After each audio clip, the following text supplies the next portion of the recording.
Incredible flavours, even better stories. One pour, 10 minutes. Aussie bourbon lovers sharing bourbon with Australia.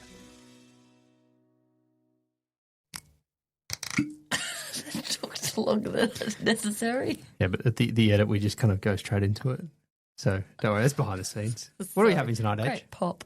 We're having a Maker's Mark, but we're having a Maker's Mark Private Select, which, what does that mean, Dave? You tell us. Well, the Maker's Mark Private Select is kind of following on from the 46 thing, but basically what it means is that groups and clubs and individuals and stuff can go in and they can pick the staves that they put in instead of just the 1046 French oak staves into a barrel of makers, and they put it in the limestone cave. Wow, you got all the story in the first 20 seconds. Yeah. All right, thanks for listening. A version of a 46, but a personalised one. Cheers. Cheers. This one is selected, they say hand-selected by Whiskey Hunt Australia, so an Australian group of, in this case, fellas, all went over and did this one. Yeah, let's see what flavours that. It's great that they can. Well, they can't go wrong. It's a Maker's Mark. It's makersy makers, yeah. But let's see what flavours they've kind of gone for, because you read all those beautiful names of the staves they put in, because they finish regular makers. Go on, do the whole lot. Let's go through the whole process. How do they do it? Yeah, regular Maker's Mark. It's been in the barrel, comes out, then they rotate it up and down. It's rotated halfway through its life. It was on a bottom rack. It goes up to the top. But when it gets to the normal, what would be your normal standard Maker's Mark, they pop the top off and put all these different staves in. And they obviously have a very select ones for their 46. But in this case, you can go in and select whether you want like a French oak one. Or Can I tell you what this one is? Yeah, tell us what it is. They put in 4 of the Baked American Pure 2, 1 of the Seared French Cuvée, 4 of the Maker's 46, so that's the one that goes into Maker's 46, and then 1 of the Roasted French Médiante. Oh, I don't know how to say a lot of those words. Yeah. Oh, wait, have I read it backwards? I've read it backwards. That's weird how the numbers are like that. Sorry. Disregard everything I said. Which is the case when Dave talks most of the time. Instead, they put in 0 of the Baked American Pure 2. They put in 4 of the Seared French Cuvée, 1 of the Maker's 46, 1 of the Roasted French Médiante, and 1 of the Toasted French Spice. Oh. Can I be forgiven if you're watching on YouTube, just the print on that has put the number really close to the one that's the wrong. It's just the way the print happened. But it's directionality, Dave. It's all about directionality. I forgive your error because the number accept is all criticism. Closer. Please email helen@aussiebourbonlovers.com. What are you getting on the nose, Dave? Interestingly, that roasted, the thing that we said roasted, there's a few others have the word roasted and baked. Yeah. Roasted and toasted. I'm getting a lot of roasty and toasty notes. It's worth noting that they left this in the rickhouse longer. There's a story, I don't know the whole story, where they kind of went, let's let it go a bit longer. Yeah. And so it's... Well, that would explain it's quite a dark, oak on it. It's quite a dark colour, and you definitely get oak on the nose. Like there's that... it's all the Maker's Mark stuff, by the way. Yeah, but like it's one of those when you get that damp cave smell. Damp cave smell. Damp cave. It's an unusual note for you, even for you. Damp cave. Back in caveman days. Wow, it's just H is quite a bit older than me. I didn't know she was that much older. You don't need to get rude about it. Come on then. But I'm getting oaky dampness on the nose. What are you getting flavour-wise? She asked me that as I'd barely got the glass to my lips and finished her question before any liquid had touched any part of my mouth. She was stitching me up. That was a genuine stitch up. Sorry, Dave. Oh, yeah. Yeah. So it's super. That is super. It's like woody. For a Maker's Mark, this has got a lot of oak on it. Yeah, which isn't like your regular Makers, I find, is a lot sweeter than that. That's very oaky. Wow. You like it? You can't just go on one taste though. You've got to go back. Yeah, okay, all right. I'll go back for another one. Yep. Go back for another. On the nose, it's got all the things you like about Makers, right? It's got the cherry, honey, kind of like caramelly stuff, and you definitely get that mouthfeel that you love from the weeded Makers thing. It's heavy on your tongue. It's creamy, all that good stuff. Oh, yeah, around the sides of your mouth. There is an unmakersy amount of oak on that. But would that be the age? Is it the stave selection? Oh, yeah. Is it Stave the- selection or the amount of what proof? Is it maybe both? Because this is this great thing, right, about barrel picks of any kind, is that you can get 2 or 3 different barrel picks from 2 or 3 different pickers or clubs or people who are making a decision from exactly the same distillery, and They're so different.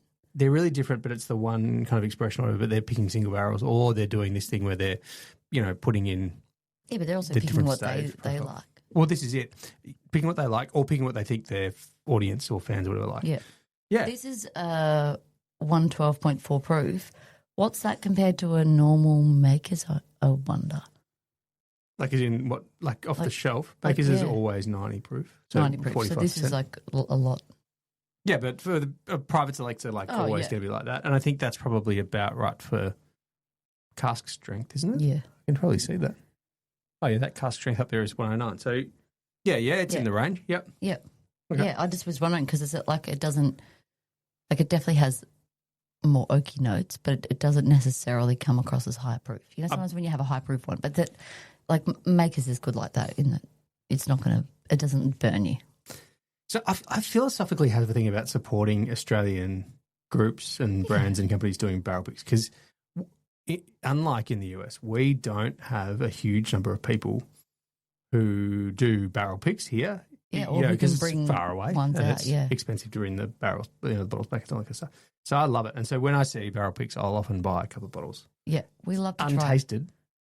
And Yeah, I know. It's a bit like you're a rolling the lottery. dice a bit. Yeah. Because sometimes you're like, it's going to be one, like it's always very sad when it's one you absolutely love because you're never getting another bottle. Well, unless you get a sleeper like Majoline's Woodford. Oh, yes. That Which was- no one knew about, and I've had 6 bottles of that or something. That's been such a win for me because I don't know if anyone else knows It's one of Dave's how much favourite I bottles. like that single barrel of Joline's. That is the Joline's pick. Yeah.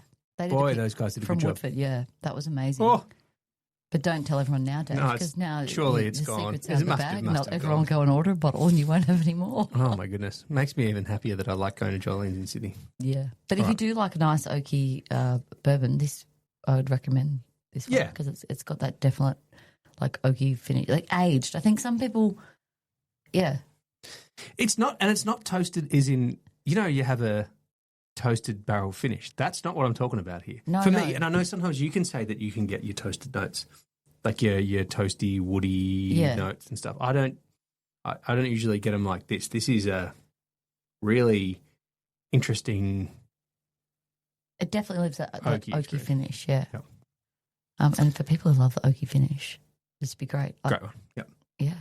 And it's fun as well because this is certainly what this private selection process is for, right? It's like how unique can we make Oh, yeah. all the different expressions of, like all the different experiences of makers in these small releases. Yeah. I'd love to try this in a lineup with all like your regular makers, your 46, your Well, settle in, I'll get you some glasses. They're all No, up but there. like just when you taste it next to the same stuff that's had the same ingredients, but it's just had a different barrel experience. Yeah, I mean, I think that's fun. I love doing that. on my bucket list is to, and I think it's on yours as well, is to go and do this because One day, Dave. that process gig. that they do is they go into that little room off the side of the cellar, or they do it by the lodge as well, by the lake, I think. Yeah, there's a few different places. But you can sit in there and you taste what each of the staves does. Yep. And then you kind of mix and match to try to work out what you want your barrel to do. But also true, that'd be like, you have to, Wouldn't like- that be fun? Yeah, you have to pick. But you're not guaranteed what it will come out tasting No, like. So you're that's not.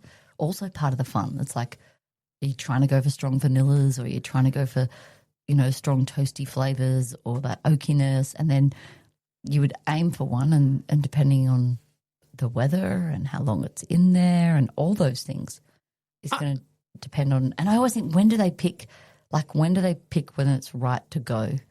Because I know when it gets close, they taste it, sometimes daily to make sure they get the exact For this flavour one, they want. well, yeah. in this case, the guys had tasted it and said, no, let it sit. We're going to Bit leave longer. it longer. So that's interesting. I didn't know you could do that. Oh, wow. That's Anyway, cool. this is cool, a whole new learning experience. Here's a fun question, Mark. Oh, question or fun fact? And that's a question. What temperature do you think the inside of that cellar has been? You've been in there a few times. Oh, it's nice and They cool. use dynamite, they blow out the side of the Cave. hill, and they create this cave that's the cellar for 46 and what they do here, and now what is cellar age. Definitely cool. Is it like 15 degrees in there? Or like... It's not 15 degrees, but that you know you've what it helped is? me because I do know what it is. Oh, And in 'cause fact, I can't remember. I was should. told. You were told at the same time I was told. I know. But I recently listened back to the recording of us being told. And I went 10 degrees. Oh. I don't think it's that cold. No, I said 15. I know, but it is 10 degrees. Oh, see, I was close. Damn. I was going to say 10 and then I was like, it wasn't that cold It in seems there. But quite- that, A cave's 10 degrees. yeah, my memory didn't fail me. I doubted myself, Dave. I've been in there on a hot day. And I thought 10 degrees and then I said 15 because I nearly like- gave you a chance to guess again, but this isn't really the temperature podcast, is it? It's more about the... it's more about the bourbon. But it's made differently because I imagine the cave means it doesn't go in and out of the barrel as much, right? This is exactly what it's for. Yeah. Well, here's to caves and 10 degrees and to trying versions and expressions of things you think you know well and seeing how they differ. Bring more bourbon to Australia. Yeah. Thanks, Whiskey Hunt. Cheers. Cheers. Thanks for listening. Make sure you're connected with us on TikTok, Instagram and YouTube, and stay connected with us by clicking subscribe on your favourite podcast app.